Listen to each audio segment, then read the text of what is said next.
এর সঙ্গে একটা বিদ্যালয়ের মা করে দেখুয়া তবে আমি এলাকার মানুষের পরামর্শ দিব এলাকায় যদি মাদারিস থাকে এর আগে মাসাজিদ ওয়াজ না করার যাওয়া না।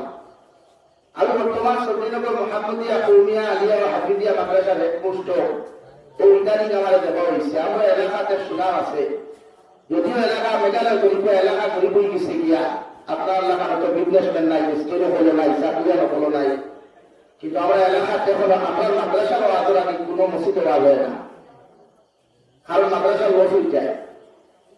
এর লাগে প্রতিটা ওয়াজ বাদে মসজিদের ওয়াজ নকল করানি হয়, এটা মাদ্রাসার লোকের একটা ধারা। যদিও মাদ্রাসা কিছু মেসা হলে সানিয়া মাদ্রাসা সবাই করে নিশ্চয়, কিন্তু এর ফলে এলাকার যে মহব্বতে হবা এই এলাকার মানুষের মতো আমি অনুরোধ করবো শিলচর থেকে আইয়া যে আপনারা মাদ্রাসার প্রতি মহব্বত লাগাই ওয়াজটা মাদ্রাসার পরে করাইবা প্রতি মসজিদ। তখন মাদ্রাসায় 2 টাকা পাই দুটো বিল্ডিং ঢোকা মাঠর লোকে আমরা কিছু মানুষ আছে মূল্যায়নটা মারিয়া খাইলাই মাদ্রাসার মূল্যায়নতে খাইয়া পেট পড়া কোথায় বলাও না এই মাদ্রাসা চালাই দিন কোথায়।